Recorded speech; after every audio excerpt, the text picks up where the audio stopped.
दसरा सण संस्कृती रक्षण दिन म्हणून साजरा करावा असे जाहीर आवाहन शहरामधील समस्त हिंदू संप्रदाय आणि समितींच्या वतीने करण्यात आले आहे. नगर शहरात प्रथमच दसरा सणासाठी पारंपरिक पोशाखाचे स्टॉल थाटण्यात येणार आहेत. दिनांक 7 ते 9 ऑक्टोबर 2024ला दिल्ली गेट आणि प्रोफेसर कॉलनी चौकामध्ये थाटण्यात येणाऱ्या स्टॉलवरून शहरातील हिंदू संस्कृती प्रेमींनी आपल्या परिवारासाठी आवश्यक खरेदी करावी असे आवाहन प्राचीन संस्कृती संवर्धन मंडळाचे बापू ठाणगे यांनी केलं आहे. आपल्या पूर्वापार चालत आलेल्या हिंदू धर्म संस्कृतीप्रमाणे विजयादशमीचा अर्थात दसरा सण साजरा करावा. आपल्या संस्कृतींचा आदर्श वारसा आपल्या कृतींमधून पुढील पिढीसमोर ठेवावा. शारदीय नवरात्र उत्सव हा हिंदू धर्मियांना देवीच्या उपासाचे महत्त्व सांगणारा आणि देवीच्या उपासनेचा संदेश देणारा सोहळा आहे. शास्त्र आणि शस्त्र यांचे पूजन म्हणजे दसरा दिवशी शहरातील सर्व हिंदू धर्मियांनी पारंपरिक पोशाख परिधान करून आपल्या संस्कृतीचा अभिमान मिरवावा. यासोबतच दुर्गामाता दौडमध्ये दररोज सकाळी 7 वाजता सहभागी व्हावे. आई जगदंबेची उपासना आराधना म्हणजे दुर्गामाता दौड आहे. हिंदू धर्मामधील पराक्रम तेवत ठेवण्यासाठी आणि आई भवानी देवींकडून संकटाचा सामना करण्याची शक्ती मिळवण्यासाठी दुर्गामाता दौडचे आयोजन केले जाते. देवी देवतांचा जयघोष करत देशभक्तीपर गीतांचे गायन करत ही दौड चालत असते. पारंपरिक पोशाख परिधान करून या दुर्गामाता दौडमध्ये शहरवासियांनी मोठ्या संख्येने सहभागी व्हावे. सावेडी उपनगरातही दुर्गामाता दौडचे आयोजन केले जाणार आहे. यासाठी कुर्ता, पायजामा, धोतर, टोपी, फेटा आणि काठी या साहित्यांचे 3 दिवस दिल्ली गेट आणि प्रोफेसर कॉलनी चौकात लागणारे स्टॉल ही दसरा सणाच्या खरेदीसाठी मोठी पर्वणीच आहे. हिंदू धर्म अभिमानांनी या खरेदीचा लाभ घेऊन दसरा सण साजरा करावा असे आवाहन शिवप्रतिष्ठान हिंदू संस्थांचे बापू ठाणगे, शिल्पकार प्रमोद कांबळे, वेदमूर्ती निसळ गुरुजी, वारकरी संप्रदायाचे हरिभक्त परायण श्रीमती प्रभाताई भोंगे, श्री स्वामी समर्थ केंद्राचे जिल्हा प्रमुख चंद्रकांत लोळगे, पतंजलीचे प्रमुख पवन पारेख, इजकॉनचे मदन कांबळे, नाथभक्त काका शेळके आणि मिलिंद चवंडके आदींनी केले आहे. नमस्कार. हिंदू जनजागृती समितीकडून मी कुमारी प्रतीक्षा कोळगावकर. दसरा म्हणजे 3.5 मुहूर्तांपैकी एक महत्त्वपूर्ण दिवस म्हणजे दसऱ्याचा आहे. शस्त्रपूजन, शमीचं पूजन, अपराजिता पूजन आणि सीमोल्लंघन या 4 गोष्टी दसऱ्याच्या निमित्ताने खूप महत्त्वाच्या असतात. पाश्चात्यांच्या अंधानुकरणामुळे गेल्या काही वर्षांपासून या सणामधलं जे पावित्र्य आहे किंवा त्या परंपरेप्रमाणे साजरं करण्याचा जो भाग आहे तर तो पूर्ण कमी व्हायला लागला.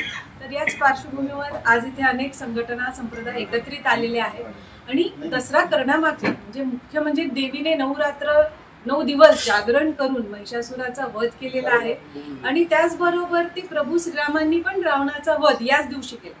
असं असताना याच पार्श्वभूमीवर आपण आजूबाजूला बघतोय की लव्ह जिहाद आहे, लँड जिहाद आहे, गोहत्या आहेत, महिलांची असुरक्षितता आहे. या सगळ्या गोष्टींमागे अनेक वेगवेगळ्या प्रकारचे रावण कार्यरत झालेले आहेत. तर मी या निमित्ताने मुलींना आणि महिलांना विशेष करून सांगू इच्छेन की ज्या उद्देशाने हा सण आहे, शस्त्र आणि शास्त्र या दोन्हीचा जर आपण एकत्रितपणे संयोग जर झाला तर नक्कीच महिलांची जी सुरक्षितता आहे तर त्या निमित्ताने नक्कीच आपल्याला पण एक दिशा मिळेल.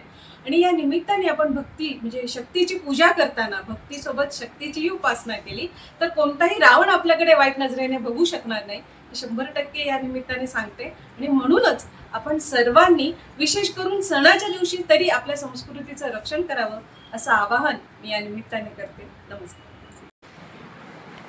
यंदाचा नवरात्रोत्सव जो आहे तो सर्व हिंदूंनी पारंपरिक पद्धतीने साजरा करावा. पारंपरिक पद्धतीने म्हणजे त्यांचा जो ड्रेस आहे, सर्व महिला पुरुष सगळ्यांनी जो ड्रेस परिधान करायचा तो भारतीय संस्कृतीशी, भारतीय सनातन संस्कृती जोडलेला तसाच असावा. तर तो ड्रेस कोडची महत्त्वाची गोष्ट या वर्षापासून आम्ही त्याला जास्त महत्त्व देते, कारण ती एक ओळख आहे, ती परंपरा आहे ती. तर त्या माध्यमातून एक उत्सव जे आहे त्याला एक वेगळं स्वरूप प्राप्त होईल अशा प्रकारे ते आम्ही साजरा करतो. त्यासाठी आम्ही ड्रेस आणि लाठी हे जे आहे त्या ड्रेसबरोबर एक टोपी हे सगळं आम्ही त्याचे स्टॉल आम्ही लावते दिल्ली गेटला आणि प्रोफेसर कॉलनी चौकात. ते सर्व हिंदूंना उपलब्ध आहे. त्यांनी जास्तीत जास्त हिंदूंनी याच्यात सहभागी होऊन हा ड्रेस कोडचा लाभ घ्यावा. आणि हा उत्सव आहे सर्वांनी एका ड्रेसमध्ये, एका पारंपरिक पद्धतीच्या ड्रेसमध्ये आपल्या उत्सवाचं, आपल्या संस्कृतीचं दर्शन जगासमोर आणावं यासाठी सर्वांनी एकत्र एवढं आवाहन मी करतो. 12 ऑक्टोबरला जो दसरा आहे तो सर्व हिंदूंनी संस्कृती रक्षण दिवस म्हणून पाळावा असं आपल्या सर्व संप्रदाय संघटनांच्या वतीने आम्ही आवाहन करतोय. हो, आम्ही हिंदू आहोत.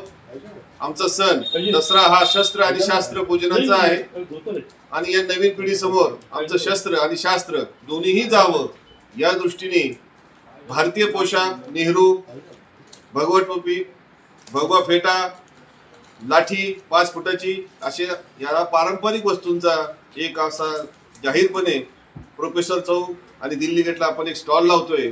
त्यामध्ये सर्व हिंदू बांधवांनी आपल्या मुलांमुलींसाठी पारंपरिक वेश घ्यावा आणि दसऱ्याच्या दिवशी उत्साहाने आपल्या शस्त्रांचं म्हणजे लाठीचं आणि आपल्या देवतांचं पूजन करावं. आपल्या परंपरांचा जी काही आहे ती तरुण पिढीपुढे त्याचं प्रदर्शन करावं. कारण आमचे सण हे सगळे उत्सवाचे सण आहेत, उत्साह देणारे आहेत, शक्ती देणारे आहेत. पण आज आता जी मरगळ आलेली आहे की सण होतो की नाही असंही कळत नाही. अशी जी काही गोष्ट आहे ती ह्या पुढच्या पिढीला कळाली पाहिजे. म्हणून हा जो पारंपरिक उत्सव आहे तो उत्साहाने झाला पाहिजे. अगदी भगवे फेटे, टोप्या, भगवे फेटे, सगळं पारंपरिक ड्रेसमध्ये सगळे हिंदू बांधव उत्साहाने शस्त्रपूजन करतायत असं चित्र निर्माण व्हावं म्हणून हा दसरा सण संस्कृती रक्षण दिवस. हो, आम्हाला या संस्कृतीचं रक्षण करण्याची वेळ आलेली आज. आमच्या तरुण पिढीचं जे आचरण आहे ते या शिक्षणापायी काहीतरी वेगळंच होतंय. म्हणजे शिक्षण करतोय ते ठीक आहे, पण आमचा ड्रेस सोडणं, आमची पारंपरिक वेशभूषा सोडणं हे कुठलं शिक्षण? सावित्रीबाई फुलेंना सुद्धा हे अपेक्षित नसणार आहे की हे जे काही आमचे पोशाख आहेत आमच्या मुलींचे आत्ताचे, हे जर सावित्रीबाई फुलेंनी बघितलं तर त्यांना नक्कीच आवडणार नाहीये. म्हणून आज आमच्या राष्ट्रपती त्या सुद्धा सहावारीमध्ये असतात, आमच्या अर्थमंत्री त्या सुद्धा आपल्या भारतीय पोशाखामध्ये असतात. मग आपल्या तरुण पिढीने का बरं पाश्चात्याचं अनुकरण करावं, पण 50% करावं. शिक्षणापुरतं, नोकरीपुरतं, घरादारात कशासाठी पाहिजे, 24 तास कशासाठी पाहिजे. आणि म्हणून हा दसरा सण संस्कृती रक्षण दिवस झाला पाहिजे असं जाहीर आव्हान आम्ही सर्व संप्रदाय, सगळे पक्ष, हे सगळ्या संघटना आपण करतोय आणि सगळ्या हिंदूंनी त्याच्यात उत्साहाने सहभागी व्हावं असं आव्हान करतो. सुरू केलेल्या या चळवळीला नगर जिल्ह्यातही मोठ्या प्रमाणात प्रतिसाद मिळतोय. गेले काही वर्ष आपण नगर शहरामध्ये आपण दुर्गामाता दौड आयोजित करत होतो. गेल्या काही वर्षापासून, गेल्या 3-4 वर्षापासून आपण सावडीमध्ये प्रभागामध्ये पण दुर्गामाता दौड करतोय. आणि त्याचं स्वरूप असं असतं की प्रत्येक प्रोफेसर कॉलनीमधून आम्ही एकेका दुर्गामातेच्या दर्शनाला जायचो, तिथे आरती आणि पूजन असं स्वरूप होतं. आता ते स्वरूप अजून व्यापक प्रमाणात आम्हाला नवीन काही कार्यकर्ते या सगळ्या चळवळीत जोडलेत. आपण पूर्ण सावेडी आणि MIDC पर्यंत, गोलेगावपर्यंत ही सगळी चळवळ तिथपर्यंत नेतोय. यामध्ये विशेष करून सर्व वयोगटातली तरुण मुलं, मुली, महिला सर्व पारंपरिक वेशामध्ये शस्त्र हातात धरून सहभागी होतात. जाताना दुर्गा मातेचा जय जयकार होतो. त्याचबरोबर दुर्गा मातेची आणि शिवाजी महाराजांची जी काही पारंपरिक आपली गीतं आहेत ती गीतांचा जागर आपण करतो आणि प्रत्येक मंदिरामध्ये जाऊन पूजा करून आपण त्याचा समारोप करतो. या दुर्गा माता दौडीचं समारोप आपण दसऱ्याला मुख्य शस्त्रपूजनाने करतो. आणि त्याकरता दसरा हा जो बापूंनी आता जसं सांगितलं की तो सांस्कृतिक रक्षण दिन व्हावा, तर त्याकरता आपण या सगळ्या परंपरेची जोड याला दोष देत आहोत आणि तो विस्तृत प्रमाणात हिंदू समाजामध्ये जावा ही आमची या पत्रकार परिषदेमागची कल्पना आहे. धन्यवाद. या दसऱ्याला जसं सगळ्यांनी सांगितलं त्या पद्धतीने माझा दसरा माझी संस्कृती या रक्षणाखातर किंवा आपल्या संस्कृतीचा अभिमान यासाठी सगळ्यांना आम्ही असं आव्हान करतो की सर्वांनी सहकुटुंब सहपरिवार दसरा पारंपरिक वेशभूषेमध्ये, पारंपरिक पद्धतीमध्ये थाटात साजरा करावा आणि सर्वांनी आपल्या आत्ताच्या प्रसारमाध्यमांचा आपण जो वापर करतोय त्याच प्रसारमाध्यमांचा वापर करून सहकुटुंब सहपरिवार आपले फोटो व्हिडिओ छान शेअर करावे प्रसारमाध्यमांवरती आणि त्यावरती हॅशटॅग माझी संस्कृती, हॅशटॅग माझा अभिमान ही सगळ्यांनी चळवळ उभी करावी जेणेकरून आपली संस्कृती जगभर पसरेल